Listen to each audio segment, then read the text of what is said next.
नमस्कार किसान भाइयों। तो एक बार फिर से आपका स्वागत है अन्नदाता हित चैनल में। तो आज हम बात करने वाले हैं कि जिब्रेलिक एसिड का हम अपनी धान की खेती में कैसे उपयोग करें, इसकी कितनी मात्रा दें, किन किन दवाओं के साथ मिलाकर हम इसका स्प्रे कर सकते हैं, इसकी डोज क्या होती है, उसके फ़ायदे क्या होते हैं।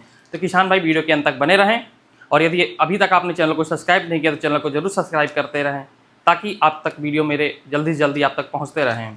तो किसान भाई आज बात करते हैं जिब्रेलिक एसिड पर।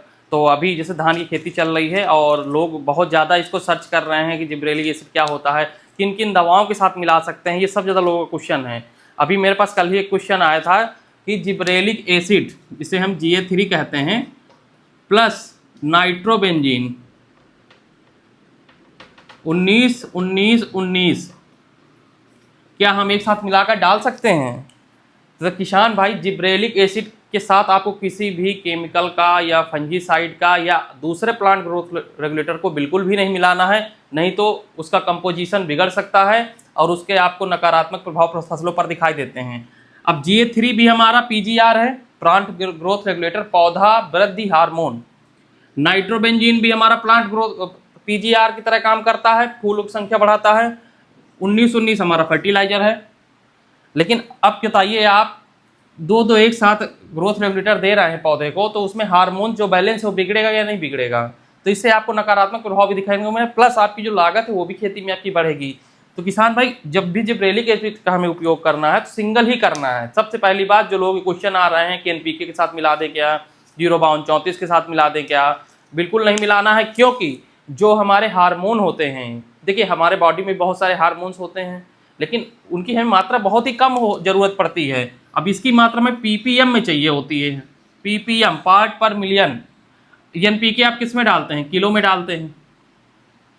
तो KG और PPM कितना अंतर है, जब आप इनको आपस में मिलाते हैं तो आप दिक्कत तो आएगी, क्योंकि इनका जो सांद्रता है, जो इनका बनाने का तरीका है वो बिल्कुल अलग है। तो इसलिए जब एक टंकी में जाएंगे और पौधे पर जाएंगे तो इसके प्रभाव आपको अनुकूल देखने को नहीं मिल सकते हैं। इसलिए ध्यान देना है। आप ये क्वेश्चन आपके बहुत ज़्यादा आ रहे हैं, बिल्कुल नहीं मिलाना है, आपको सिंगल ही यूज करना है। और अब बात करते हैं कि जिब्रेलिक एसिड होता क्या है। तो जिब्रेलिक एसिड हमारा एक PGR है, प्लांट ग्रोथ रेगुलेटर बोलते हैं, पौधा वृद्धि हार्मोन कहते हैं इसको।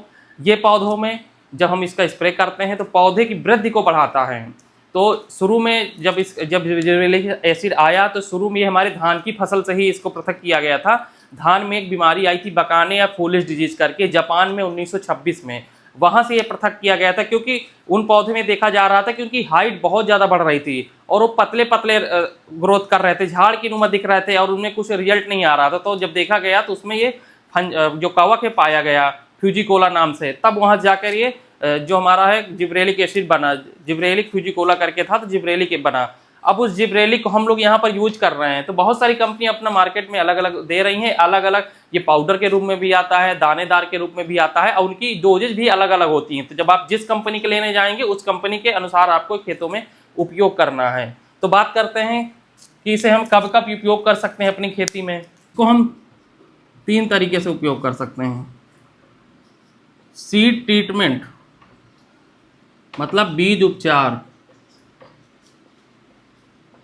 बीज उपचार में बहुत ही ज़्यादा इसका रिजल्ट आता है। जो इसका काम होता है, बीज जो हमारे सीड पे डॉर्मेंसी आ जाती है, मतलब सुप्ता अवस्था में चले जाते हैं, बहुत सारे बीज में जमाव नहीं होता। तो अगर उस बीजों को हम इसको पानी में डालकर 5 से 8 घंटे के लिए छोड़ दें और उसके बाद हम इनको अपनी बुआई के लिए करें या बुआई के लिए हम तैयार करने के लिए इनको खेतों में डालें या नर्सरी तैयार कर रहे हैं तो उसमें डालें, तो आपको जो बीज का जमाव होगा वो बहुत अच्छा होगा।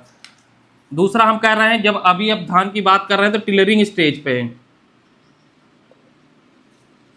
टिलरिंग स्टेज जैसे ही स्टार्ट होती है धान में, कल्ले बनने के लिए, कल्ले निर्माण के लिए आप उस समय अगर डाल देते थे, पौधों की हाइट, कोशिका विभाजन, कोशिका का ये बड़ा करता है तो आपकी पौधे की जो ग्रोथ है वो बहुत अच्छी होती है। टिलरिंग जो संख्या है वो बहुत ज़्यादा आपको दिखाई देने को मिलेगी।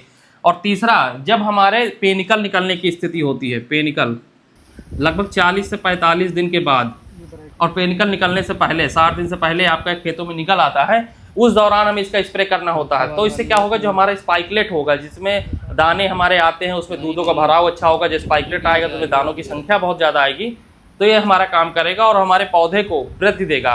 हाँ, एक चीज़ आप बहुत अच्छे से जान लीजिए, जो जिब्रेलिक एसिड है वो जड़ों में उसका कोई काम नहीं है, रूट ग्रोथ में कोई काम नहीं करता है। इसका मेनली काम है, पौधा का ड्वार्फ रह गया है, आपने सारी खाद दे दी है और वो बढ़ नहीं रहा है, तो आपको इसका उपयोग करना है। जिससे क्या होता है, पत्ती की चौड़ाई भी बढ़ती है, स्टेम भी बढ़ता है और पौधे की ग्रोथ भी होती है, तो उसको ये मेंटेन कर देता है। लेकिन अगर आपकी फसल की ग्रोथ बहुत ज़्यादा हो गई है, अभी एक किसान का मैंने कमेंट देख रहा था कि उसने स्प्रे किया है, शायद मुझे लग रहा थोड़ी मात्रा ज़्यादा कर दी होगी, तो उसकी जो बीज की शाखाएं हैं वो बहुत तेजी से बढ़ रही हैं और पतली पतली हो जा रही हैं। तो ये हार्मोन जो है वृद्धि में काम करता है। अगर आपकी पौधे की हाइट बहुत ज़्यादा हो चुकी है और आप स्प्रे कर रहे हैं, तो पौधे की हाइट और बढ़ेगी और ज़मीन में गिर जाएंगे। तो इस चीज़ का हमें ध्यान देना है कि जितनी कंपनी द्वारा अनुशंसित डोज है उतनी ही डालनी, उससे ज़्यादा बिल्कुल नहीं डालना, नहीं फसल आपकी गिर जाएगी। तो जिब्रेलिक एसिड के कुछ फायदे थे जिनको आपको उपयोग करना चाहिए और इससे आपके जो उपज है 10 से 15% बढ़ेगी। तो किसान भाई जानकारी कैसे लगी हमें कमेंट करके बताएं, और यदि अभी तक आपने चैनल को सब्सक्राइब नहीं किया तो चैनल को जरूर सब्सक्राइब करें। बाकी आपके कोई क्वेश्चन है हमसे पूछ सकते हैं, और मिलते हैं आपसे फिर एक नए वीडियो में एक नई जानकारी के साथ। तब तक सभी किसान भाई को